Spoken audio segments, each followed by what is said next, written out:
Surrounded by leafy green trees, Union soldiers march along a dirt road. In the winter of 1863, General Ulysses S. Grant faced a crisis. Union officer with reddish-brown beard. President Lincoln had placed him in charge of taking a town on the Mississippi River called Vicksburg.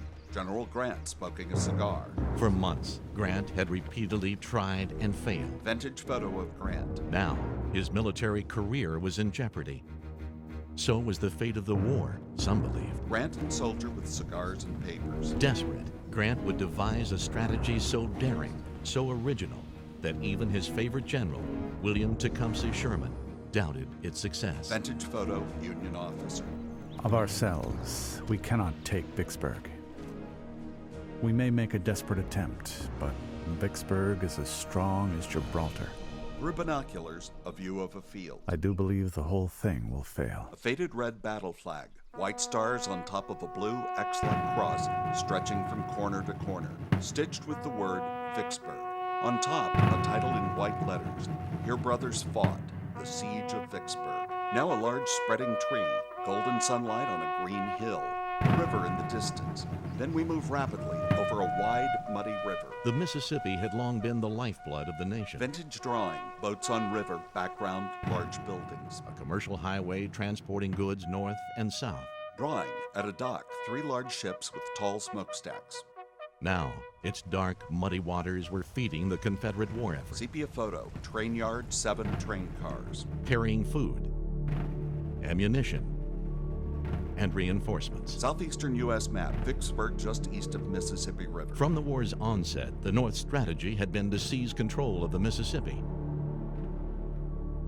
shut down the supply route, and split the Confederacy in half. Several dozen Union soldiers, blue hats and uniforms, marching on a dirt road, guns over shoulders. And by the summer of 1862, federal forces had done just about that. Only one town stood in their way. A vintage photo of Vicksburg on a hillside. The river had made Vicksburg a prosperous commercial center, its wealth attracting residents from the North and Europe. On a brick sidewalk, a young woman in long red dress and gray-bibbed apron. For the sheriff's daughter, 13-year-old Lucy McCrae, life was idyllic. Vicksburg is a place of culture, education, and luxury. Almost every man with a family owning his slaves. Black and white drawing, long-faced man with full beard. For John Pemberton, the Confederate general in charge of holding Vicksburg, the town was ideal in another way. Vintage photo of Vicksburg, then the flowing river. The bluffs, looming 300 feet above the river, made the town a natural fortress. Looking up to an earthen fortification of rocks, timbers, and sharpened spear-like logs. Any northern boats that dared to pass below were easy targets. Vintage drawing, gunboats with smokestacks. Now the map. Several times, Union forces had tried to take Vicksburg. On the map, a white line drawn northward. A naval attack had failed. On the map, a white line southward along the Mississippi. General Grant's advance from the north had failed too. So had an assault through the swamps. On the map, blue ovals near Vicksburg. Grant had even tried to bypass the town by building canals. But nothing worked. Outside a tent, a young soldier hands Grant an envelope. He reads the paper inside. Next, troops march through a field. With time running out, Grant would now ask his men to undertake one of the riskiest maneuvers of the Civil War. On March 31st, 1863, Grant sent his troops south through Louisiana. On the map, a black line draws the path of the route. The plan called for them to cross the Mississippi below Vicksburg and attack the city from the rear. The line continues south and then curves to the east. He would imperil the lives of his men by taking them deep behind enemy lines, far from their supply base. Small band of marching Union soldiers. One mistake, and he could lose his army. Nighttime, soldiers milling about. Next, vintage photo of Union officer with a thick beard. Grant's plan called for one more gamble. He asked Admiral David Porter to undertake the near suicidal mission of sending boats filled with supplies past Vicksburg. Vintage photos, ships on the Mississippi, Vicksburg in the background. Next, nighttime, the fortress on the hill. On the night of April 16th, The Union fleet slipped quietly down the river. At night, a ship sails on the river. Then soldiers move a cannon and pull a string to fire it. Around midnight, the sky lit up. Cannon orange flames, clouds of smoke pouring from square holes in the side of the ship. Dim light mingled with gas. More cannon fire. Bursts of yellow orange explosions. Swirling fog-like smoke rises up the distance. As deadly fire poured down from the bluffs, Lieutenant Colonel William Strong looked up to spy something strangely beautiful. Through binoculars, looking up to the earthen fortification. It seemed as if heaven and hell had turned everything loose to destroy us. I can never forget, nor can I describe it. The streets were filled with citizens and hundreds of ladies dressed in white. 4 women, white dresses. Only those who faced this terrible concentrated fire can have the faintest idea of its beauty. Indoors, a young woman dabs her eye with a handkerchief. In town, Mary Loughborough looked on in horror. My heart beat quickly as the flashes of light from the gunboats seemed facing us. Looking out a lace-curtained window. The roar of the Confederate batteries and the screaming, booming sound of the shells as they exploded around the city made a fearful scene to me. Vintage drawing. Dark gunboats rained arcing shells on Vicksburg. The boats slipped through the gauntlet. Grant's wager had paid off. On the map, Grant's movement. Soldiers in close combat. The Union Army advanced quickly through the Mississippi countryside, mastering the art of mobile warfare, winning battle after battle. Meanwhile, Confederate General Pemberton, stunned by Grant's bold move, hesitated, wondering if he should hold his defensive position in town or chase after Grant. Confederates marched to be met by Union troops. Finally, Pemberton ventured from Vicksburg. But confused and caught off guard, his troops were routed at Champion Hill and Big Black River. On the ground, arriving Confederates. Others marched slowly into town, heads bowed, shoulders slumped. A woman walks down steps to a sidewalk. Demoralized, his men stumbled back into Vicksburg.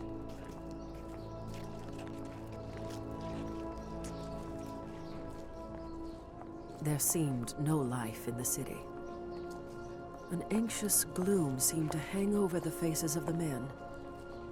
A sorrowful waiting for tidings that we all knew would tell of disaster. A long line of Union soldiers march along the river. On May 18th, as 40,000 Union troops arrived outside Vicksburg, their hearts sank. The Confederates had turned the town into an earthen fortress. Vintage drawing, terraced levels on hillside. The line of fortifications covered the city. There they laid out before us, a long line of bluffs, crowned with cannon and lines of heavy rifle pits, as far as the eye could see. Confederates roll a cannon on its carriage into position, aiming downhill. Now, Union soldiers. Some men cursed. Others prayed. Nighttime, a campfire. A man in black uniform with white collar and a small, thin book. As night fell, Confederate Chaplain William Foster watched his soldiers fall silent. When he lies down upon the cold ground, the gloomy thought crosses his mind that this may be the last time he ever looks upon the shining heavens. His soul visits the loved ones at home. Daytime, Union troops climbing uphill, throwing logs and branches out of their path.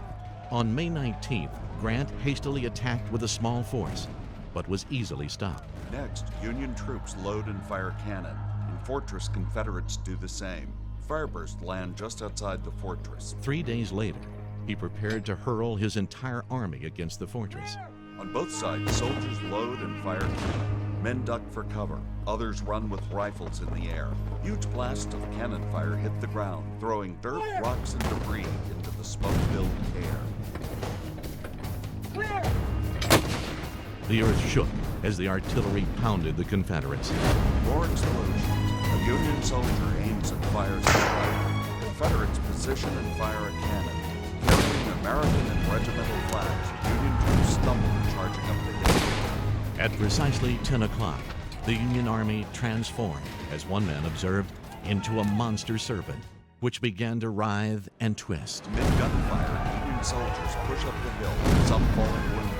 Above, Confederates fire their rifles. 30,000 Confederate guns were waiting. Vintage photo of Union officer. A few of General Sherman's men managed to reach the walls of the stockade redoubt. Union troops push up the hill. As our troops came into view, the enemy rose above their parapets and poured a furious fire upon our line. And for about 2 hours, we had a severe and bloody battle. But at every point, we were repulsed. One after another, young Confederates fired their rifles down the hill.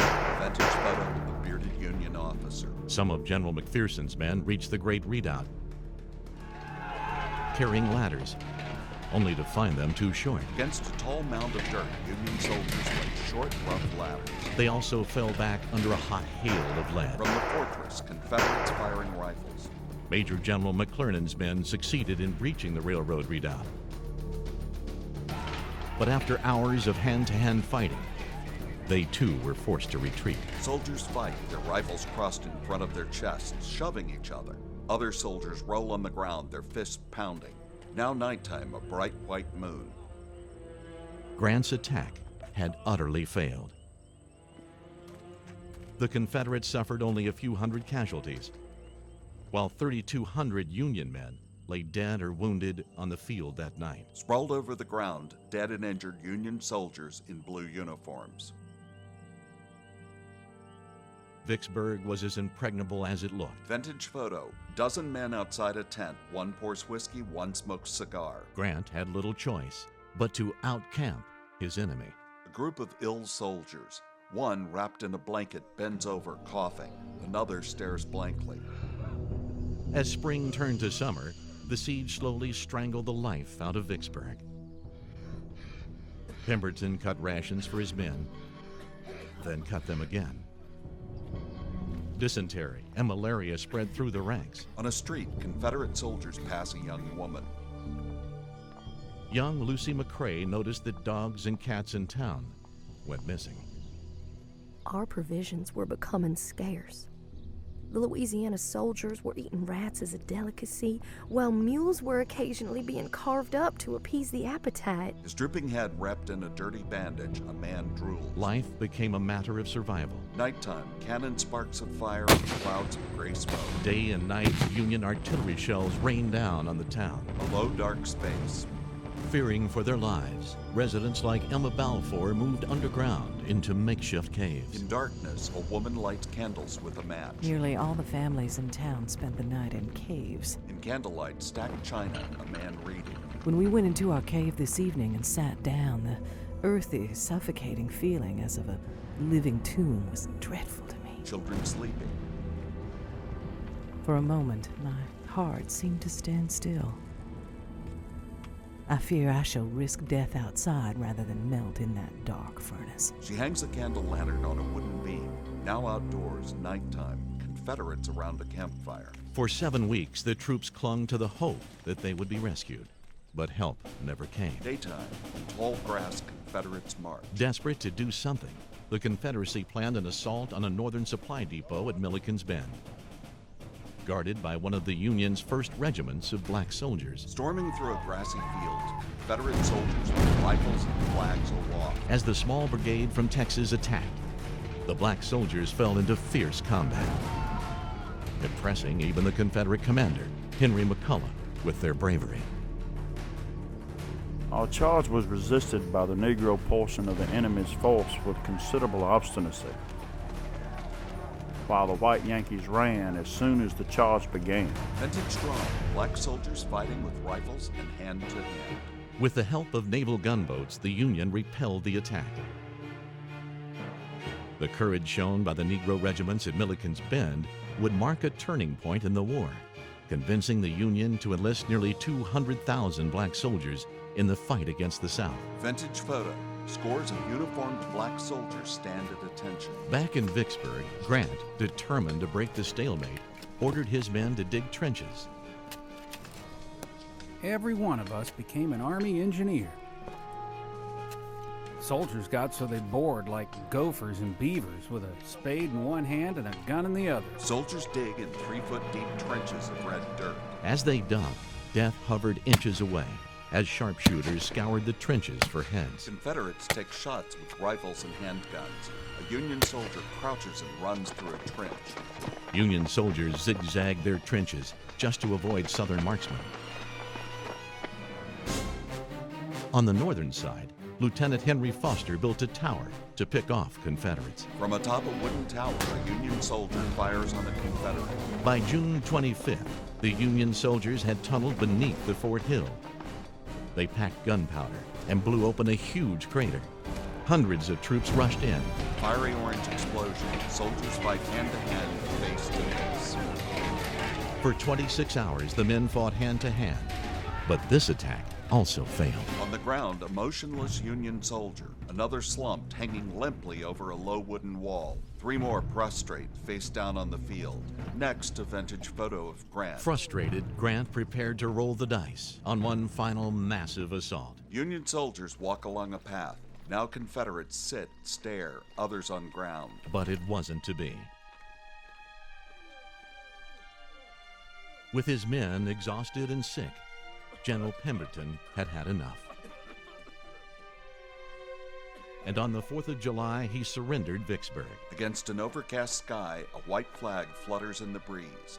Several dozen Confederates march into formation. The largest, most complex campaign of the Civil War was over. A frayed battle flag, blue trimmed in white, waves on its staff. In front of them, the Confederates stand the butts of their rifles on the ground, bayonets upwards and leaning together to form tripods. All is still. Silence and night are once more united. It wraps me like a soft garment. How else can I express this peace? The Confederates march away, leaving their guns behind.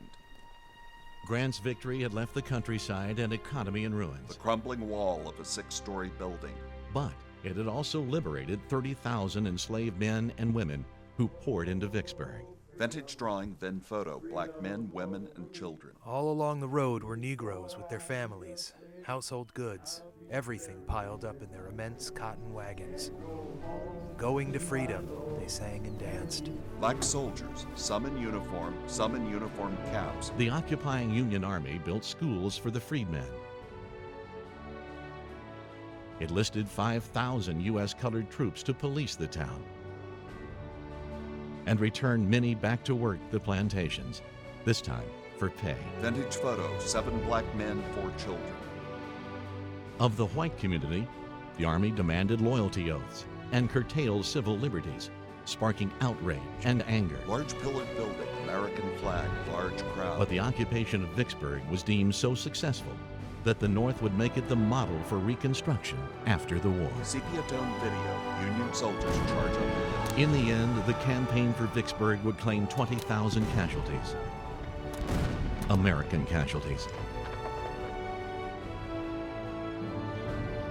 Together with the North's recent victory at Gettysburg, Vicksburg would alter the course of the Civil War and effectively end the Confederacy's dream of independence. Somber Confederate soldiers bow their heads. Now vintage photo of Grant. Ulysses S. Grant would go on to lead the Northern armies to victory, while John Pemberton would resign his post in disgrace. Nighttime, a cemetery with large trees, hundreds of tombstones, tall burning candles in front of each. And their men, who fought so valiantly, would leave behind this hallowed ground, where today we preserve and honor their sacrifice.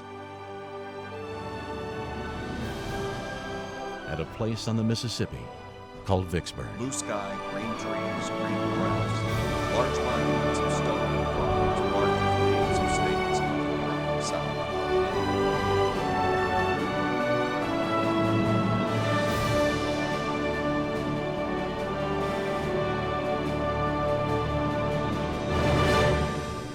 The screen fades to black, then credits appear. Produced by Northern Light Productions, Boston, Massachusetts. Lenny Rotman, producer-director. Bester Cram, director-cinematographer. Ryan Samuels, associate producer. Andy Kokura, editor. In association with Vicksburg National Military Park, Rick Martin, project manager. Terry Wenchel, historian. And Northbridge Entertainment, Kevin Hirschberger, historical producer. At the end of the credits, the brown, green, and white arrowhead logo of the National Park Service. Audio description by Audio Description Solutions, New Oxford, Pennsylvania. The descriptions were written and read by William V. Patterson.